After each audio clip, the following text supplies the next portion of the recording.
ಲಕ್ಷಾಂತರ ಜನ ನೋಡ್ತಾರೆ. ಇದನ್ನು ನಮ್ಗೆ ಗೊತ್ತಿಲ್ಲ. ಇಂಥವೆಲ್ಲ ನಮ್ಮ ಮನೆ ಇತಿಹಾಸಗಳವೆ. ಕೊಮ್ಮನಹಳ್ಳಿ ಬೈಚೇಗೌಡ್ರ ಮನೆ ಅಂದರೆ ಒಂದು ಹಿಸ್ಟ್ರಿ ಇದೆ.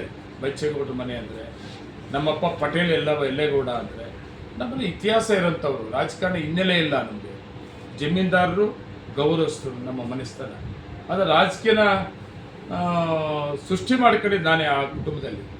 86ರಲ್ಲಿ ರಾಜಕೀಯ ಪ್ರವೇಶ ಆಗಿತ್ತು. ಮಂಡಲ ಪಂಚಾಯಿತಿ ಮೆಂಬರಿಂದ ಹಿಡಿದು ಎಲ್ಲ ಅವಕಾಶ, ಮಂಡಲ ಪಂಚಾಯಿತಿ, ಗ್ರಾಮ ಪಂಚಾಯಿತಿ, PLD ಬ್ಯಾಂಕು, ತಾಲೂಕ್ ಪಂಚಾಯಿತಿ, ಜಿಲ್ಲಾ ಪಂಚಾಯಿತಿ, ಮತ್ತು 3 ಸಾರಿ ಮಿಲ್ಕಿ ನಾನು 2 ಸಾರಿ MLA. ಅದ್ರ ಜೊತೆಗೆ 86ರಿಂದ ಇವತ್ತುವರೆಗೂ ನಮ್ಮೂರಲ್ಲಿ, ನಮ್ಮ ಹಳ್ಳಿಯಲ್ಲಿ, ನಮ್ಮ ಮನೆಯಲ್ಲಿ ಇವತ್ತು ಕೂಡ ಗ್ರಾಮ ಪಂಚಾಯಿತಿ ಇದೆ. ನಮ್ಮ ಮನೇಲಿ ಅರ್ಜಿ ಹಾಕಲ್ಲ ಅಂದರೆ ಗ್ರಾಮ ಪಂಚಾಯತಿಗೆ ನಮ್ಮೂರಲ್ಲಿ ಯಾರು ನಮ್ಮ ಗುಂಪರು ಅರ್ಜಿ ಹಾಕೋದಿಲ್ಲ. 86ರಿಂದ ಇವತ್ತು ಪ್ರೆಸೆಂಟು ಕೂಡ ನಾನು ಸೃಷ್ಟಿ ಮಾಡ್ಕೊಂಡಿರೋದು ಇದು ರಾಜಕಾರಣ.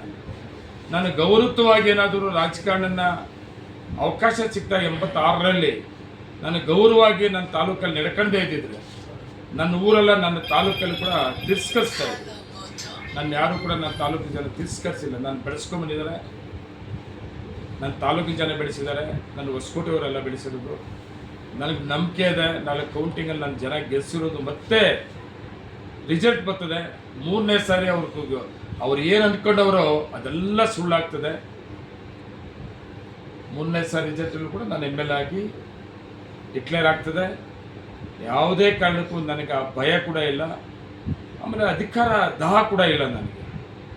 ಆಕಸ್ಮಿಕವಾಗಿ ರಾಜಕಾರಣಕ್ಕೆ ಬಂದನು. ನನ್ನ ಹಿನ್ನೆಲೆ ರಾಜಕೀಯದಲ್ಲಿ ಏನೂ ಇರಲಿಲ್ಲ. ನಾನು ಸೃಷ್ಟಿ ಮಾಡಿಕೊಂಡು ತೃಪ್ತಿಕರವಾಗಿದ್ದೀನಿ. ಗೆಲ್ಸವ್ರೆ ನನ್ನ ತಾಲೂಕಿನ ಜನ. ನಾನು ರಾಜಕಾರಣ ನನ್ನ ತಾಲೂಕಲ್ಲಿ ಮಾಡ್ಕೊಂಡು ಹೋಗ್ತಾ ಇರ್ತೀನಿ. ಮುಂದಿನ ದಿನಗಳಲ್ಲಿ ಇದ್ರ ಪ್ರತಿಫಲ ಏನು ಅಂತೇಳಿ ಆದಷ್ಟು ಬೇಗನೆ ಕೌಂಟಿಂಗ್ ಆದಮೇಲೆ ಗೊತ್ತಾಗ್ತದೆ ಅವ್ರಿಗೆ. ಮುಂದೆ ಬರಲಿ. 28ಗೆ ಎಲೆಕ್ಷನ್ ಬರಬೇಕಲ್ಲ. ಈ ಎಲೆಕ್ಷನ್ ಕೌಂಟಿಂಗು ನೋಡಲಿ, 28 ನೋಡಲಿ. 28 ಎಲೆಕ್ಷನ್ ಮಾಲೂರು ತಾಲೂಕಿನ ಜನ ಯಾವ ರೀತಿ ತೀರ್ಮಾನ ಮಾಡ್ತಾರೆ ಅನ್ನೋ ಅದು ಕೂಡ ನೋಡಲಿ. ಮಾಲೂರು ತಾಲೂಕು ನಾನು ಅವಾಗಲೇ ಹೇಳ್ದಂಗೆ